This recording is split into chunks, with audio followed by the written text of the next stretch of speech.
Hi, good afternoon, everyone. Let's wait for a few more people to join in and then we'll start the session.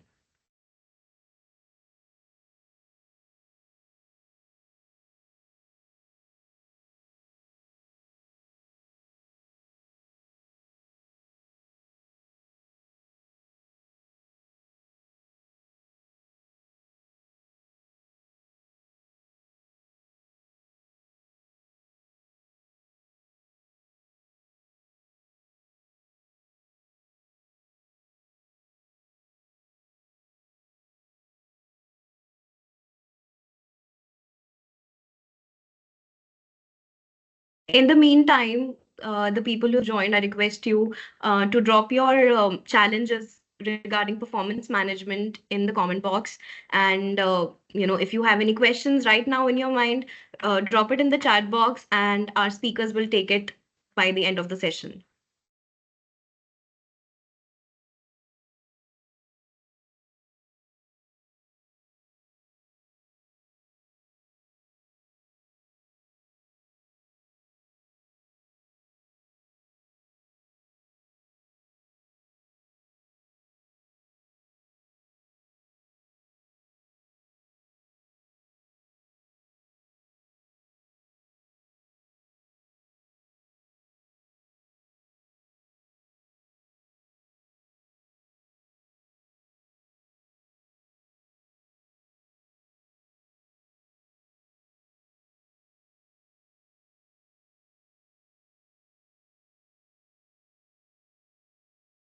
Hello, good afternoon, everyone. Welcome to today's webinar. Does corporate India need to rethink how it measures performance? I'm Anshika Bhatia, Customer Marketing Lead at HR1, and I'm delighted to have you all here with us. Let me start with a simple question. Do we truly understand what defines high performance in today's corporate world? Or have we been using outdated metrics that fail to capture the real impact of our people? For years, corporate India has relied on KPIs, KRAs, and annual appraisals to assess performance. But are these tools still effective, or is it time to rethink that altogether? That's exactly what we'll explore today with the help of the incredible panel of HR experts who have not only asked these questions but are actively leading change in their organizations. Let me quickly introduce you to our speakers. Firstly, it's Akshatha Karangutkar, Head of Human Resources at Aditya Birla Education Trust. Akshatha brings over 20 years of rich experience in human resource management, talent development, and strategic HR leadership. Her career spans leading roles at Samita Social Ventures, Bank of Baroda Financial Services, and Dainik Bhaskar Group, among others. Akshita is known for her ability to align people's strategies with business goals and for building cultures where talent can thrive. Next, we have Ms. Sagorika Sanyal, Vice President Talent Management at Apsi Connect. Sagorika has over 15 years of experience in HR management, consulting, and education across various industries. She leads both strategic and operational aspects of talent acquisition, retention, and development. Passionate about measuring what truly matters, she designs impactful talent systems and advises senior leadership on aligning people strategies with long term business objectives.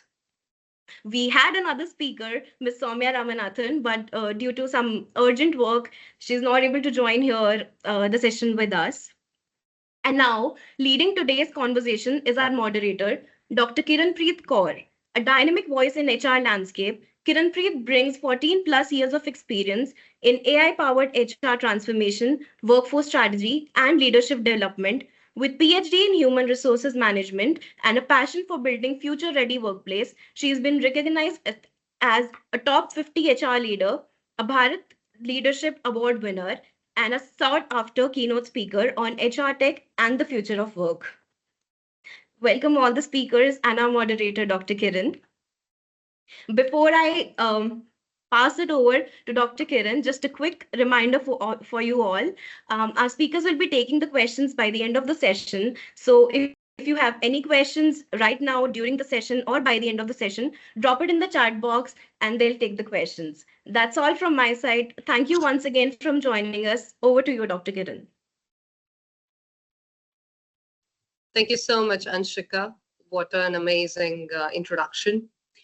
Well, starting with the session, appraisal usually is all about, it reminds me that they're like relatives, shows up once a year or twice, depending on the organization you're working for, judges you and disappears you until the next time. So, how about making this, measurement from traditional, from evaluation to enablement is what we're going to discuss today. Starting off with Akshata. Akshata, are annual performance reviews still relevant in a fast-paced, changing work environment? What do you have to talk about on this perspective?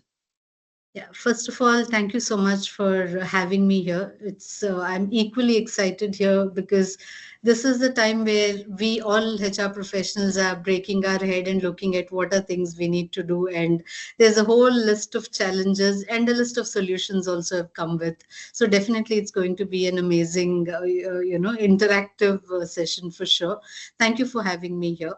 So if you see, the good thing is for the last couple of years, I think all of us, not only the HR professionals, even business leaders, have been thinking about how can we look at measuring performance, right? I think this has been on everybody's mind because today what happens, the business requirements keep changing, how you measure business keeps changing, so parallelly you will have to keep looking at building the assessments which will also help us understand if people are also able to deliver, and also if somebody is delivering better, then how is that you're able to reward that person. So I think if you ask me, I'll be a little blunt here because most of them are from my own fraternity and they all understand, so I don't want to sugarcoat, though we all know the challenges. I think somewhere, when it comes to the performance metrics, we've not changed much. It could be for whatever reason, because it takes a lot of time, Mhm. it takes a lot of efforts, because it's an annual affair. I'll give you a small example because we just completed, this is like I've transitioned into a new role now, but this is very relevant. I would definitely want to share. Let's say there is a KRA for a person and there is equal weightage given for 5 parameters. And the first parameter says, the person has to do 10 calls, just an example, hypothetical example, 10 calls to achieve the 20% weightage. And then the second parameter, the person is doing a 20 lakhs target. So the person has done a 50 lakh target, okay, annually, and has done only 3 calls. So now when you're looking at the performance metric, the first parameter, the person is going to be badly, he wouldn't get the 100% there. The weightage would pull him down only because the person has not done the call. So here what happens again, you have to manually bring in and say, hey, what, instead of the 20 lakhs target, the person has done 50 lakhs. So it might sound very silly, but it does happen because you're purely going by the rule book. And today when you have automated everything, the automation is such, it will purely go by 10 calls against 3 calls, 20 lakhs Mhm. against 50 lakhs. So against 50 lakhs, the person will get a better score, which is 100 plus. But for the first score, the person will be penalized. So this is exactly the challenge. This is just one of it. If, I'm sure, people are there, they'll have similar questions where, sometimes you feel very silly. I mean, why are we not able to change? So this is where we are. So we need to relook at how do you measure performance and how are we able to make those changes when you're, doing your appraisal end of the year. Otherwise, imagine the person gets penalized for doing something good. I think it's not going to motivate that person, right? So this is where I would strongly suggest we'll have to relook at how do you not only, build all these efficiencies, but also look at measuring it right end of the year when you're sitting and looking at the full year's work. So the definitely, a very important aspect, and the faster we change, I think it is going to help us better. Wonderful, Akshata. I think you very well said that we need to first understand what is broken and how do we rework and shift our thoughts from just quantitative to more qualitative aspect when we are talking about appraisals. Fantastic. That gives another question in my mind that I'd like to ask Sagarika. Are we measuring performance based on output or value creation? And is there a difference? Oh, yeah. First of all, thank you very much for having me here. I'm equally glad and honored to be here and getting into such a serious discussion. So coming to your question, whether it's output or value driven, it depends mostly on the industry, kind of industry that you are into. So if we look at, say, manufacturing, logistics industries where operations are in high volume, right, and the rules are repetitive, and where efficiency is a key metric, because your efficiency will indicate whether you are able to handle high value volumes, or whether you are able to process quickly, right? So output becomes a very critical metric over there. So for example, if we say Amazon, like the warehouse, so the number of packages which are picked up, which are packed and shipped within an hour is a key metric over there. In today's world, when quick commerce is the most upcoming e-commerce, Zepto, Blinkit, Swiggy, if you've heard. So these are all, they all focus on speed, coverage, and scalability. So how soon can a delivery person deliver the goods within the shortest time period, right? And according to this, the revenue of the platform gets decided, right? That's where the speed and efficiency comes in. Similarly with Uber or any other, these are the examples which come into my mind. So in these kind of organizations where efficiency and speed are the primary drivers, output based performance metrics are important. They are they actually show you the path of development. As compared to that, when we come to another set of companies, mostly which are into strategic, creative, or innovation led, and especially for leadership or the senior level management people, where value creation is the key, mostly in industries like technology, consulting, R&D. So where value creation is the key, customer impact is the key. In those cases, the value based metrics are actually an indicator of how impactful you are in the industry. So companies like Google, Salesforce, Apple, these are companies which focus on value-based outcomes, right? Because they determine your long-term tenure in the industry, your stability within the industry. Now, there's also a very interesting case where there could be a hybrid wherein you are measuring output also and you are measuring value-based also. So, for example, say Salesforce, which is a leading CRM platform, right? So one of their very output-based performance metric would be the number of tickets that they are solving within the SLA, right? However, on the other side, the value-based metric would be the NPS, the retention score of the customers, the customer lifetime value, and all these things are indicating the long-term success of the customers and the customers sticking with you for the long term. So it's a hybrid approach wherein we have certain output-based indicators and we also have certain value-based indicators. So, according to the kind of industry and the work that you are doing, I think there is no one size fits all. You have to work on it and you have to design a metric system which is suitable for your organization. Fantastic.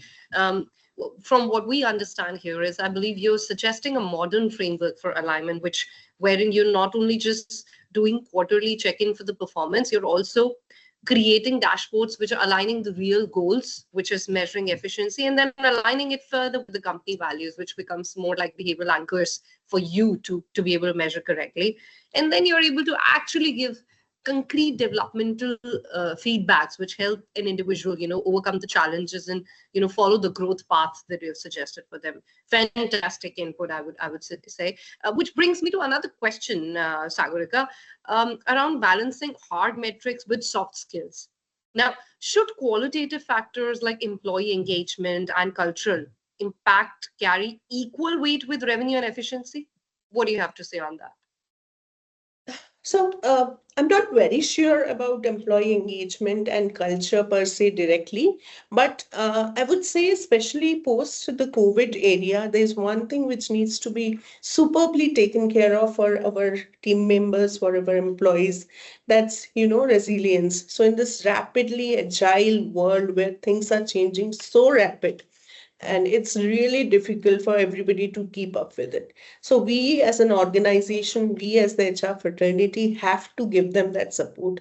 Now, when I say that support, it comes in terms of your resilience, it comes of your emotional intelligence, it indicates your mental and your physical well-being, it indicates your work-life balance. So I'm not sure how many organizations have already started taking these as a part of their performance review, but I can assure you that going forward in very near future, we need to have these, included into the entire performance evaluation system.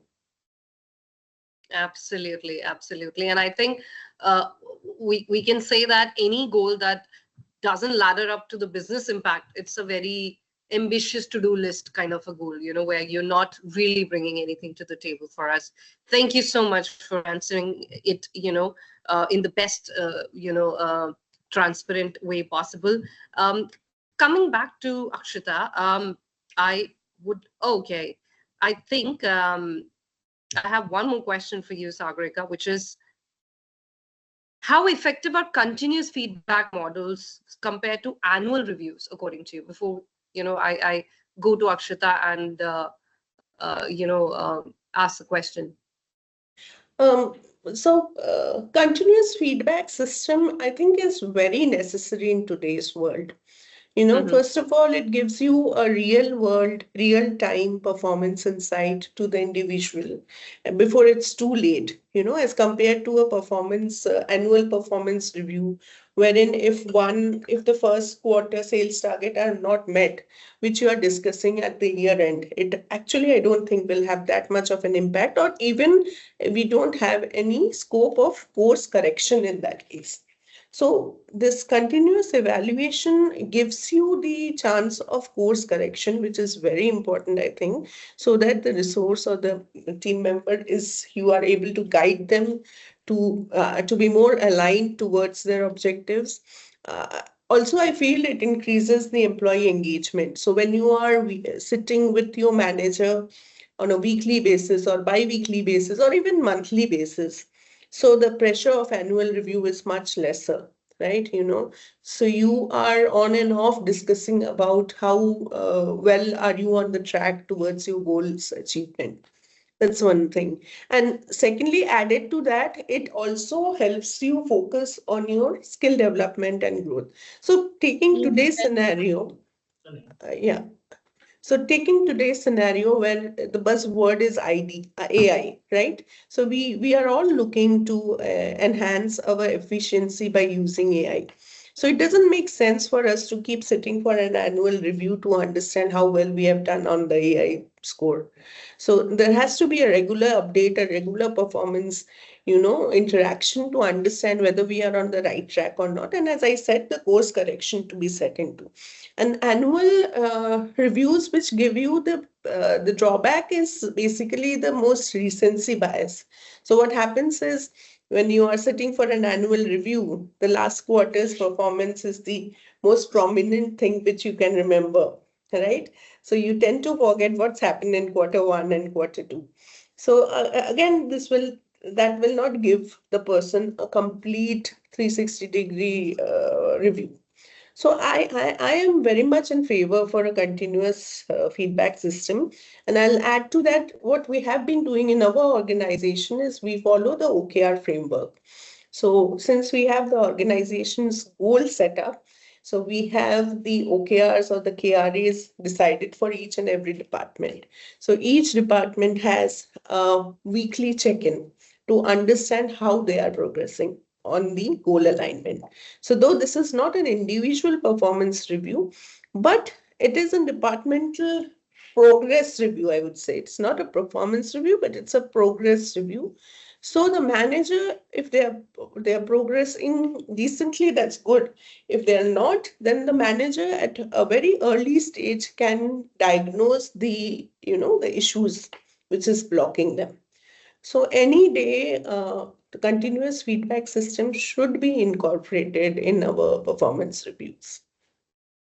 And can we also say that not only it brings cross-functional think tank, because now that you are already understanding what is working and what is not working, you're able to collaborate with other functions and, work on the deficiencies that are making you lack your goals. You're not able to achieve, because see, it's in the end cross-functional collaboration, and you're interdependent, and timely feedback not only helps managers to redirect, navigate it better, but also gives employees a chance to perform at their 100% efficiency. Which also, because you mentioned about OKRs, comes to my mind. Is it a new energy drink? Because now people have suddenly started moving from KPIs to OKRs, and it is more than a structured thing. It's a buzz, just like a trend being followed. How effective you think these OKRs are in a manufacturing setup, for example? Great. So I have 2 points to share for you. The first one, which you mentioned, that continuous feedback will give the employee the opportunity to, navigate and correct their course of action. It also gives them, and it also gives us the scope to identify the knowledge gap or the skill gap, and, to upskill and train them accordingly, right? Which with the effect of the continuous performance. Now, coming to the OKR framework is definitely the secret portion, and it is not, it cannot be compared to a KRA and the KPI aspect. It is a much wholesome thing than that. What I feel personally the OKR framework has done, it has engaged the top level management with the entire workforce. So what happens most of the times is that the vision of the CEO, the founder, and the co-founder, it does not get translated, or does not become clear to an executive, working at the front desk. But with the OKR framework, it brings it out very beautifully as to what is the objective that we are trying to achieve, and what will be your role in helping us achieve that. Fantastic.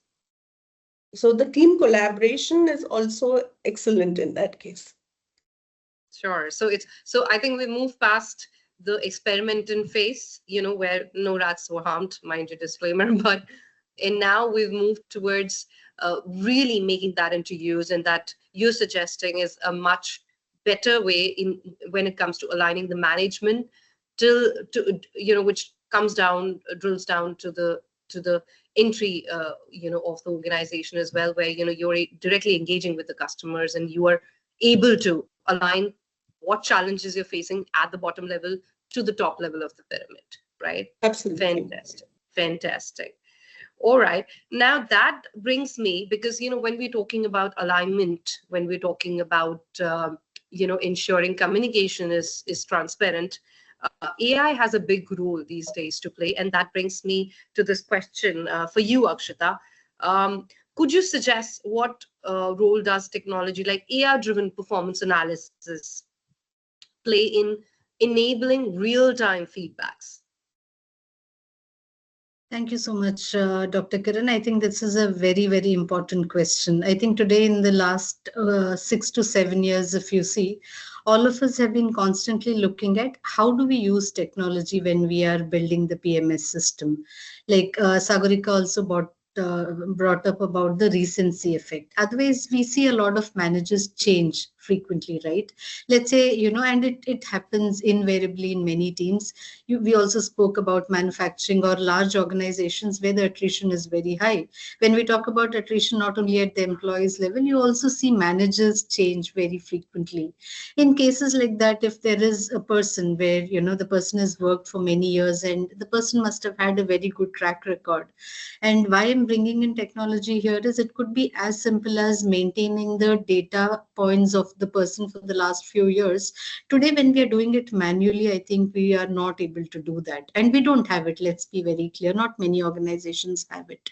So technology, when we say, we start with as simple as data keeping, and then we keep adding on how you're able to look at, attendance, how you're able to look at, the targets met, all of that we keep building. So I think technology definitely plays an important role.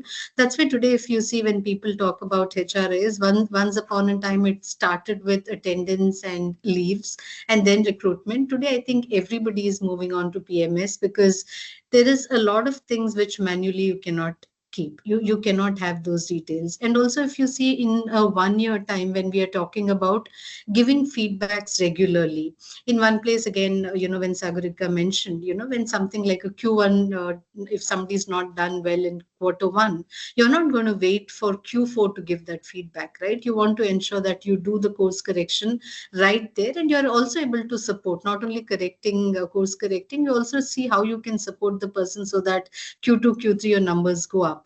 So when you're doing all of these, you are not recording not just the number part of it, and also the feedback which you give, right? Let's say if you're doing those weekly check-ins or when you're doing your quarterly reviews, a lot of feedback is very formal and that needs to be recorded so that you can also see whether this is, it translates into, the action when, the person goes back and takes those feedback. So I think when you're using technology for all of it, the entire process, I think it comes very handy when you look at a person's performance. And here you do not have to worry when you have managers change. Otherwise, today you see a lot of cases, there is a lot of subjectivity because the manager who would be doing an appraisal would have spent very little time, not the entire year, and will be doing a performance appraisal for that person for the whole year.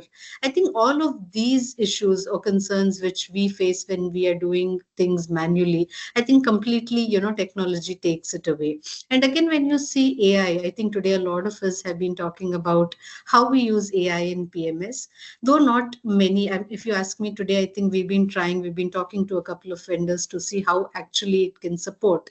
I don't have a concrete answer yet, but some things what we see is it will help us understand by looking at, last few years data. It is able to throw up a lot of data to say this is how, looking at the earlier data, not only for the organization, even for people. I think I saw one of the demo from one of a very large AI player in the sector, where they shared very interesting dashboards. I think today for business, where they want to see not just people performance, they also want to see how the future looks like when you get relevant people. And when you keep, see, today we spend a lot of money in, I wouldn't say spend, we invest a lot of money in training and development, right? So they immediately want to see how does that kind of show up in your next quarter of data, right? So I think that is very beautifully captured. So though we've not used this, let me put it here, we've not used the data, the system yet, but when they showed the demo, like how it can help, the AI tool, in terms of measuring not only your performance, also helping you foresee your business and also help you see how you can groom people and how many people can take on the leadership roles. I think very beautifully all those data has been fed, and AI was, at least the tool which I looked at, they were able to give a lot of information which helped us look at not only the current year, the coming year's data points, and also see how business could be expanded. So that way, I'm sure, today, like how PMS was not used extensively on the system in the past, but today you talk to any HR professional, I think everybody is using a tool to do it. So I'm assuming someday when we are talking, everybody will be talking about how AI is supporting and how they are able to, use it, extensively in helping, business and people grow. So I'm very confident that, someday we'll be using all of these tools. But today, whatever little I have seen, it definitely has a lot of potential. And if you use it it right. Always, you know that there is always a good and bad side to it. So good, definitely, when you look at it's going to throw up a lot of data which is very relevant. And again comes your challenge as to how do you track it and when do you track it, and all of those again comes back to you, and you will see how you can use it effectively. So I'm also looking forward to see if anybody is listening to us, and if anybody is already using a tool like that, it's good to share it with us. We'll be happy that it's a learning for all of us too. Yeah, I think if there are people who are watching Doordarshan in the times of Netflix. I mean, I wish them luck, because there is no way you can manage the kind of data we are managing these days without these systems in place. And also, like Sagorika very well said, that there's this recency biasness. So imagine somebody who's able to provide a hot coffee to the manager. For the manager, that's a good chap. So these kind of interventions only reduces such biasness, and it makes those biasness redundant to some extent. But at the same time, Akshata, do you think that AI generated performance insights can replace human evaluation, or do you think that it should complement it? I mean, I'll give you an instance that recently I was in one of a session where we were measuring students who had just cleared their CAT, 98 and above, believe you me, scorers. And we had done this very amazing experiment where AI evaluated them prior asks, and then we evaluated them. And then this is an activity on its own where we wanted to see how close AI is to us. I mean, I won't say we are close to AI, because AI is still, it's generative AI. We are still feeding in a lot of data. The interpretation can vary from, the tenure of the data that you've fed, and therefore impacting the outcome of it. So what do you have? What is your take on this? I think this is one aspect, I must say. I think whether it is PMS or any aspect in HR or across business, I think as much as good AI does, I think there is a lot of, that's why you rightly said it is generative AI, right? We are still kind of, testing all of those, right? There's a lot of good definitely that comes along, but nothing can replace a human intervention. I'll give you a very small example, since we are talking about having practical examples or looking at it, it makes it easier for us to understand. I have two, in my previous role, there were two senior executives, same level, we hired them from campus. There were two of them. And when we were doing this appraisal, there was one person who had done a 110% achievement, and there was another person who did 170% achievement, right? If you go by the data now, like how you said, you were impressed, right? Thoroughly impressed, 170%. Let's say if I put this data in the system, and if it was completely to, the automation and data driven technology, and it is AI driven, you will clearly say the second person who's done 170% is a top performer, or maybe your rating completely changes. When we were sitting and doing this review one-on-one, immediately the manager brought it up and said, oh, you know what, this is 170% because there was one deal which was like a large deal which was in progress. And since this person came in, we said, he should take it on, and we kind of put this in this person's bucket. We may have to relook at it. So it might be a very, very small manual thing which did come in, but if let's say if that was not there, if you're going purely by AI generated, or maybe you're everything driven by the system, I think you're losing out on all of this, right? Because both of them have done same. Here a person is getting more because of something internally in the system that change happened.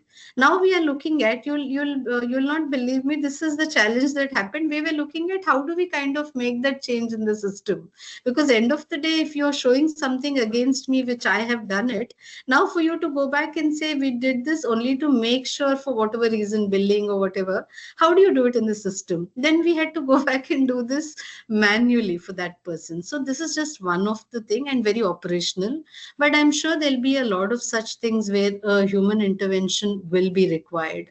And till the time you do not have these conversations, because there's a lot of chat going on, or a lot of debate happening on should the reviews also happen through a AI driven model.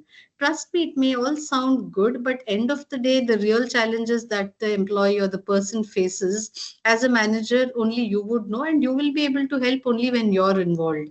You can't, kind of put in these are the kind of concerns that will be in our sector, and these are the solutions, and you can't just make a robot or a tool do it for you.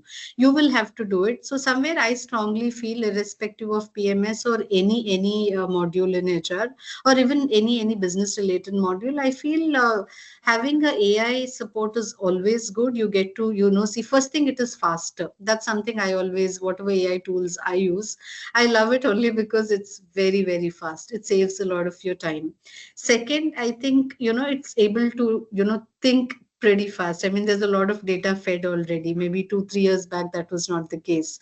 I think today it's like super smart, right? You just put in, you must have recently seen the Ghibli art or Ghibli, whatever they call. It's a I trend. think Oh, I think it went berserk. I think everybody kind of, I think the number I am forgetting, it's some millions of pictures were generated just in the period of 1 hour. I think that is the kind of a fast speed with which it works, and that is also the craze that it creates, right? So that way, definitely it brings in speed, it brings in a lot of different perspective. All those are definitely there, but somewhere, unless you monitor and keep directly involved, I think you may miss out on a lot of these. The example what I gave, you're going to miss out on a lot of important aspects which it doesn't capture. So I somewhere feel, unless you try and keep using it, I wouldn't be completely, today if you ask me, will I run the entire system using a tool, I might be a little hesitant. I would definitely take help to see how it can reduce a little bit of my time when there is a lot of data that is repetitive. Maybe those I would definitely use, but human intervention definitely is needed, and end of the day, you're dealing with humans. So I'm not very confident or comfortable today as we speak to say that they would replace completely. They do fantastic. complement in a lot of places for sure.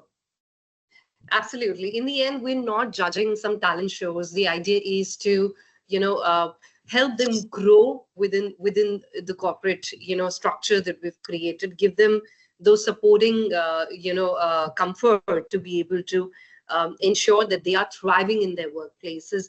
And I think that's why when you said that, you were in a situation where you had to rethink, hey, we created a matrix. Now, this situation is not fitting in. I think a lot of rework on the matrix, because we're also unlearning and relearning. So with technology, I think AI and human coming together, we will be experimenting on a lot of things, and I think we'll be reworking. This will give us an edge over. We'll be learning different aspects, because now we're moving from all that mundane task to more strategic task, and I think we will be. It is now going to give us a support system where we are able to think beyond, what we used to work upon earlier.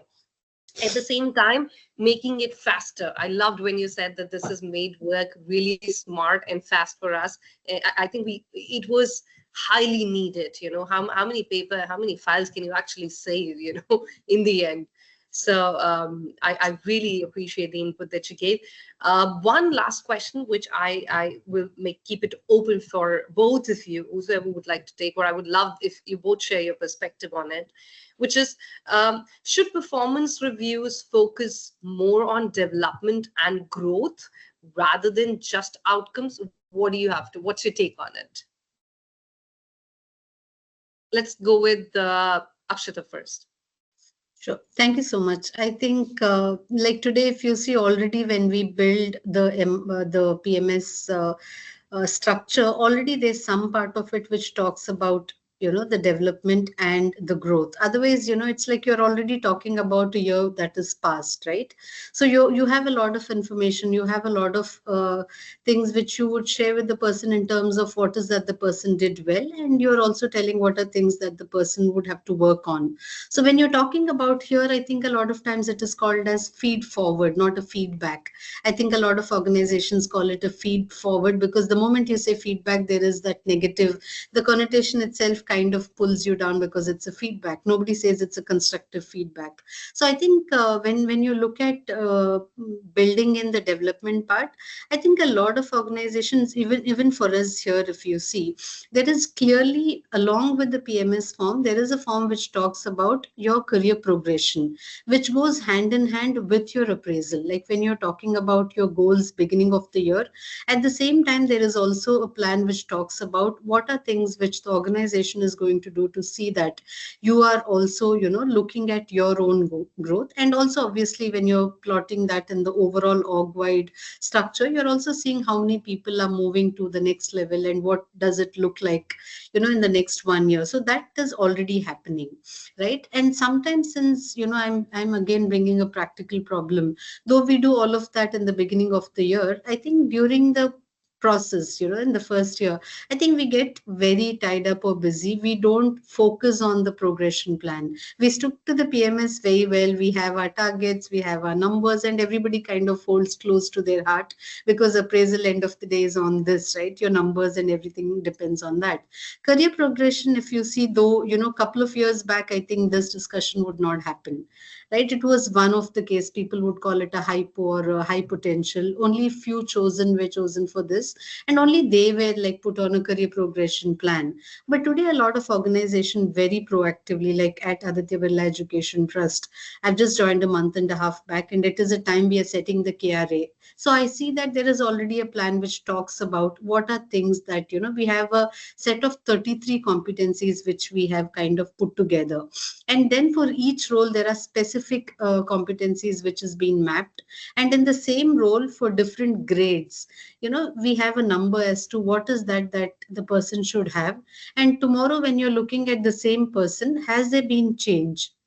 I think that is beautifully built in. So I'm happy to see that organizations are already doing that. But maybe where there is change needed is to see that, let's say if you've agreed on something in terms of your career progression, you may have to give that time. And also it usually takes time because especially in roles where there is sales, or when you're talking about outreach, or when you're talking about outside office role, people are like too busy. You are not able to get them to sit down and do these discussions. Though we talk about weekly meetings or virtual meetings, it does not happen. So there is one challenge when I talk to people. I think these, there are some cases where we don't get to do. So maybe you'll have to focus on seeing, how well you're also able to review the career progression plan. Like we are today doing all the weekly, quarterly review for our performance, which is good, which was not happening earlier. I think now slowly we'll have to build in that culture of also looking at the career progression plan at a regular interval, so that you're able to focus and see that whatever you planned you're able to do. So it's a good thing. Definitely, here I'm happy it's already there. But I would suggest, if people are here listening, it is a very important thing, especially today when people come. We hire a lot of Gen Zs or millennials, what you call. They definitely want to know how does their future look like in the next 3 years. There was a time where you would say, okay, you come in after a year, we will tell you how you're doing. They want to know today, if I do well, what is that I'm going to get? Where will I be? Like we would ask questions, right? Where do you see yourself in 5 years? Today they ask you, where do you think I'll be in 5 years if I join you? I think that's a very interesting thing, and that makes you also make a very robust career progression plan. So I strongly feel that it has to go hand in hand, and it has to get that quarterly or monthly, whatever you say, attention, so that you're able to build on that. Thank you for asking that. Lovely, Akshata. I loved when you said Gen Z comes back and asks. It does happen, by the way. It has happened with me so many times where, they, ask questions any time of interview, in fact, that how do you see me growing? I'm like, hey, by the way, you've not entered the system. You're already thinking about your plans of growth, which is fantastic. I mean, that shows. But the problem is, then after 2 years, they're not there. Their attrition percentage is also really high. I mean, which is a separate topic altogether. We'll have it next time. So coming to you, Sagorika, what do you have to say about this? So, Dr. Kiran, I completely agree with what Akshata mentioned. Only I will add in one part that what we do at our annual performance reviews is that we also prepare the 9 box, wherein we are able to identify, resources who need to get into PIPs, or those who need to upskill themselves, and also identify people for succession planning. So according to the category that they get into, we devise their learning and development plans. And yes, it's absolutely necessary, because otherwise, annual reviews are like annual exams. If you are not getting promoted to the next class, what is the use of having those reviews? So absolutely, we should have the growth and the development of each and every person, devised and noted for the coming year. Correctly said. And I think also we need to break this barrier. Somewhere I feel that a lot of people have this understanding that growth means managing people. Yeah. So they need to understand it's vertical and horizontal both way. That the growth means monetary as well as your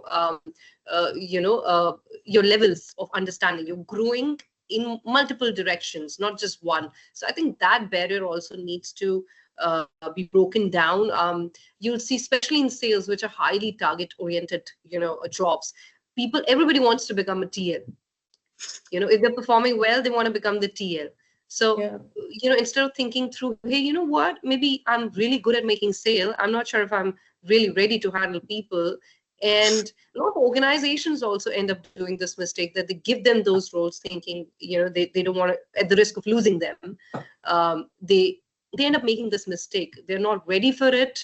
And I think that is also an aspect when we are measuring performance. We have to be more elaborative on what part are we talking and referring to. And if you're talking about growth can be multidimensional instead of just moving up in the ladder, which is a wrong concept. So having said that, there's somebody who has a question. So please hold your horses. We're going to come to you, and we'll be opening the Q&A session pretty soon. But to summarize what we just discussed here, I just like to say that very well, Sagorika mentioned how the rule book, which is target oriented, needs a lot of rework. People, Akshatha also said 10 calls against 3, we need to rework on the dimensions of measuring them. 50 lakhs against 20 is a good performance, but because the call target was not met and the matrix we designed, needed a lot of change, human intervention saved the employees' growth in the organization. So that is a real-time scenario, which I think most of us will be going through and would be coming up with certain solutions to overcome these barriers. How speed and efficiency has become a task. Sagorika also mentioned industry-wise, the framework needs to be redesigned, because speed and efficiency doesn't matter. Quality and quantity needs to be measured based on the industry we're in. And then we did discuss about the progression plan. Akshatha mentioned very well that every individual is looking to some progress in the organization. Unless we have that strategy, the right correct strategy in place, where every individual under the competency framework is aligned with the organizational goals, I think we won't be able to get to the right track of providing them succession planning.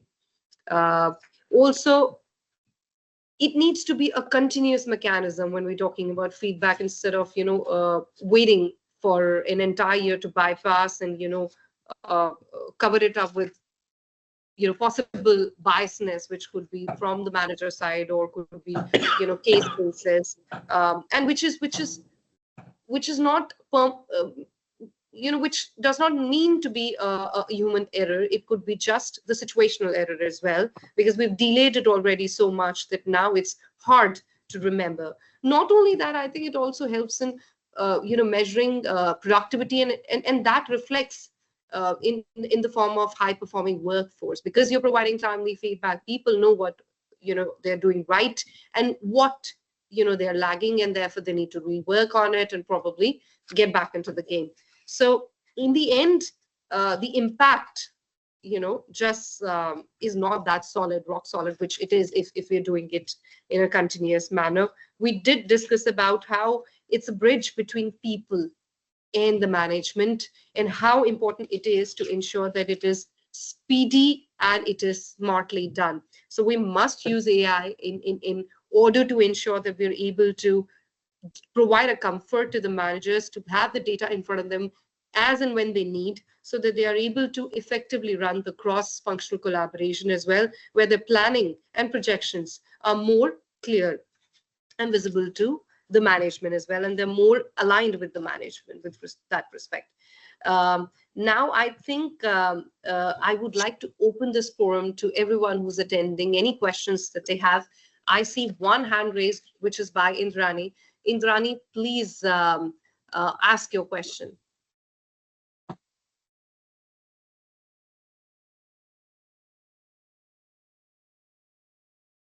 Just give us a moment where Well, Indrani, Indrani comes in, Dr. Kiran, there's a have- very interesting question Anaga has put in the chat, right? Very, very interesting. And I think all of us Right. have that. The question talks about what if there are two employees and one person is very close to the manager and might not be a performer, and there's another person who does everything right but might not have the same equation. I think, trust me, in a lot of promoter-driven organizations, or even that way in many corporates also it happens. And this is exactly where, Anaga, I think having the right metrics in place will help you kind of wade away this bias that would come in, because if you define clearly the metrics on which you would be rating the person, I think there will be no scope for bias. But this is very easy to say. The second thing what is needed is someone like you, the HR person, who has to strongly stand up and say, these are the metrics, and if there's something else which is being monitored or rewarded, to say that this shouldn't be part To of the add to process. this, what Akshata has said, I would say an immediate course on unconscious bias for the manager has to be assigned, because it's very important for managers and decision makers to understand this. Knowingly, unknowingly, we tend to have biases. So it's very important that there are several courses available online on unconscious bias. It affects in recruitment also. So unconscious bias in recruitment, in performance management, project management. So immediately a course on unconscious bias should be assigned to the manager. Lovely. So, Anaga, I hope you've got your answers. You need to ensure that the managers are well trained to avoid these kind of discrepancies, and you need to stand for the employees. At the same time, my suggestion would be start documenting. Both the speakers mentioned about continuous feedback. So if you have a periodic feedback record with you, I think you'll be able to get away with this kind of biasness to some extent, because in every feedback the manager cannot say, oh, he's outstanding. Right. So that is going to become a support pillar when you stand for the employees and avoid these kind of biasness. So Anshika, till the time Indrani takes time, I'm going to go through the questions in the chat box and take it one by one, starting with Indrani can unmute. I mean, we've given the right to unmute. Indrani, if you're here, if you're listening to me, you can unmute yourself and ask the question to the panel. And for everybody else, if you have any questions, you can raise your hand. We'll unmute you and you can ask the questions directly to the panel.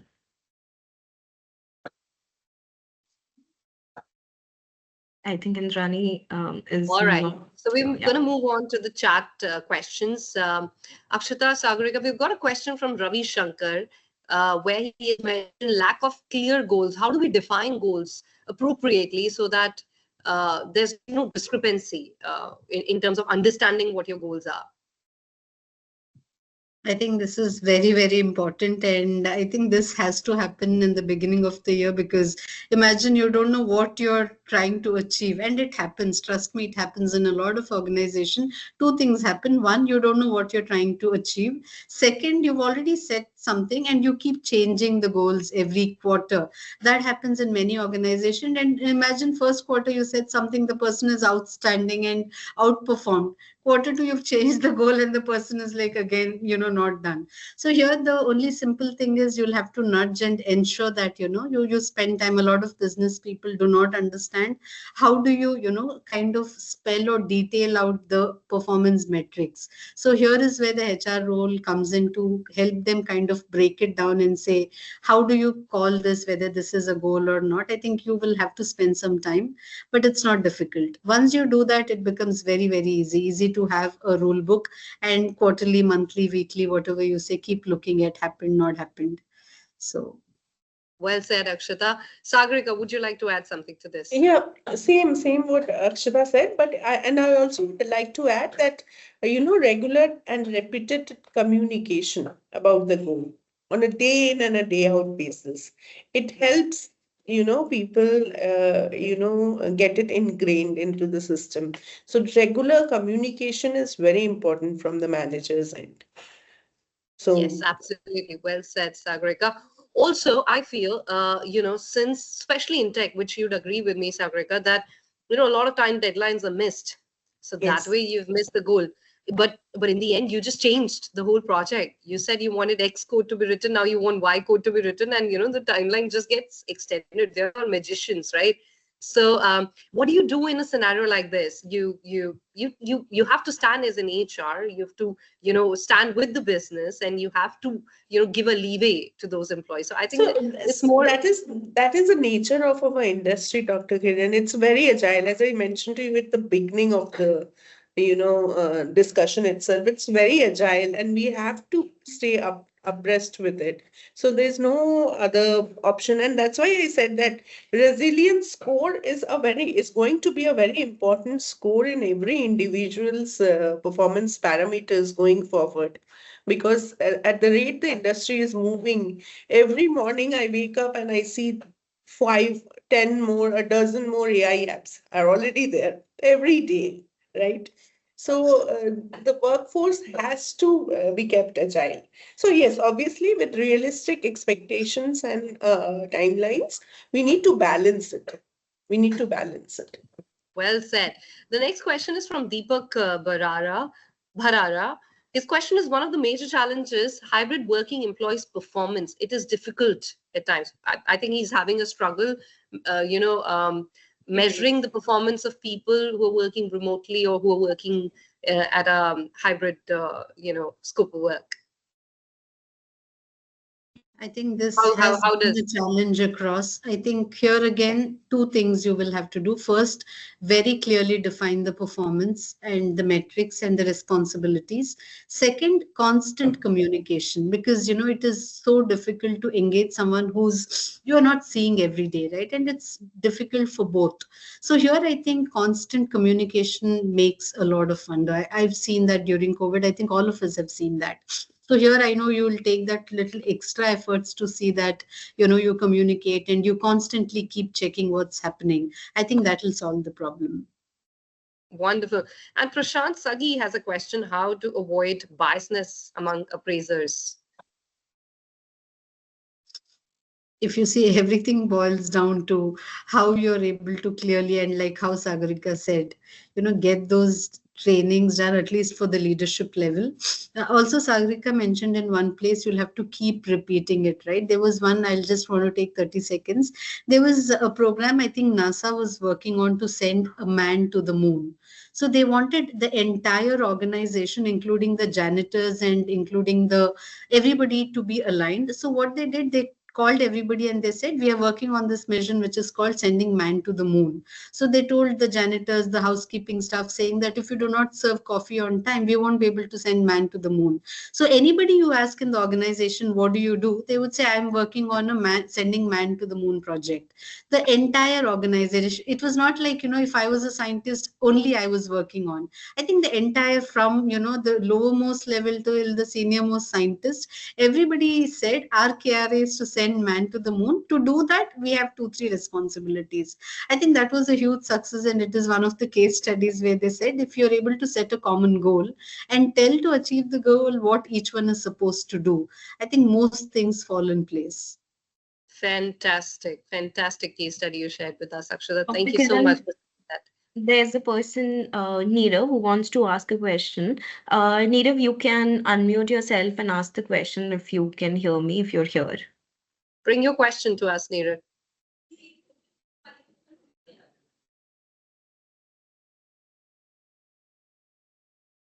Leaders, am I audible? Yes, yes, you are. Great, thank you. So, in most of the cases in organizations where KPI have been defined quantitatively, it's easy to measure it, right? But like the industries or companies where KPI is not that measurable, say for suppose in example in tech space where KPI is not exactly measurable, then how can we evaluate performances in that case? So we cannot measure exactly a software developer performance, right? Where client priorities changes, timeline gets delayed, their work is dependent on other team members. So in that cases, how if it is not measurable, how can we give them numbers and do appraisals?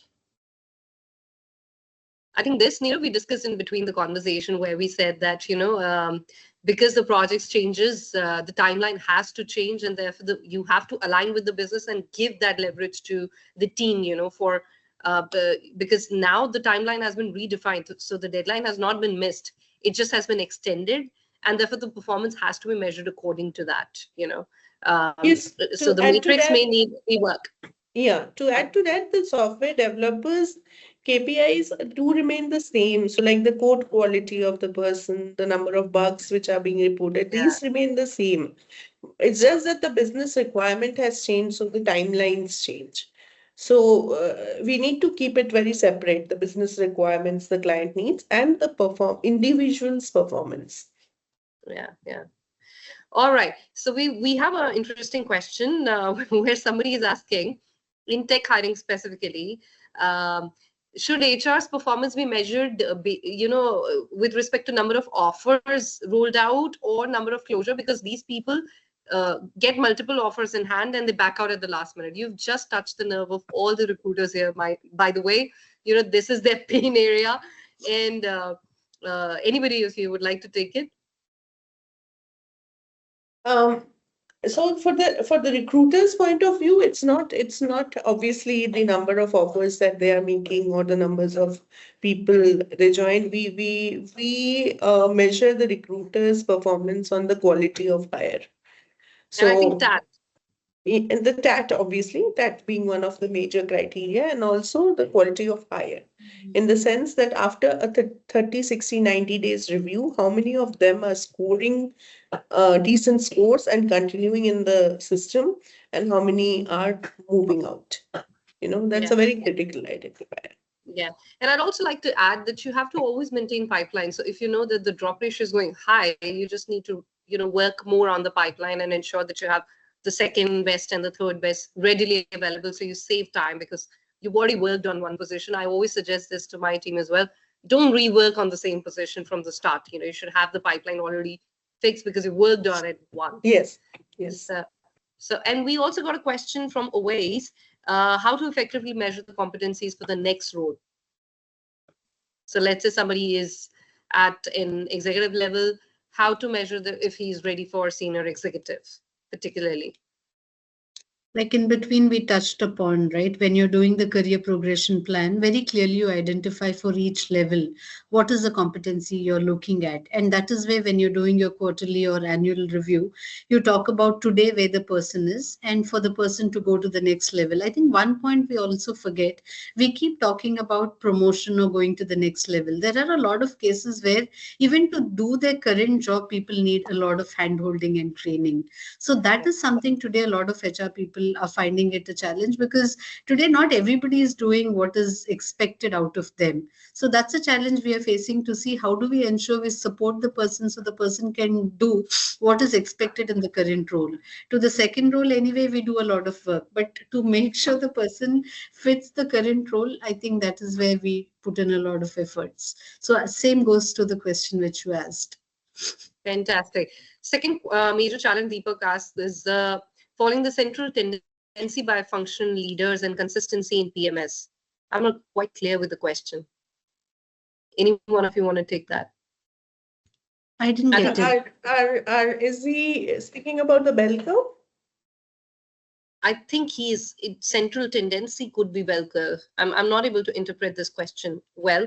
But if the question is around leaders' consistency in providing accurate feedback, I think we need to go back to the same point that we discussed, that it has to be continuous feedback and a recorded feedback, which can leverage your final ratings and sums it up for you, eases your work because you have Absolutely. everything. We have to make the manager more involved in each and every team members, performance and career growth. It can't be a once a year, 1 hour affair for the manager. It has to be a continuous responsibility for him. And a Somebody lot of asked, career progression plans fail because it's driven by the HR and the manager is not involved at all. Yeah. yeah, well said. Or vice versa, when the leaders want to just decide on their own and they don't want to include HR, isko itna de do na types, which brings us to the next question, where somebody says, I work for a small software startup company, and the working model is remote. How do I measure performance review? I think you need to set OKRs, what Sagorika and Akshatha both mentioned. That was an easy one. Instant communication. Yeah.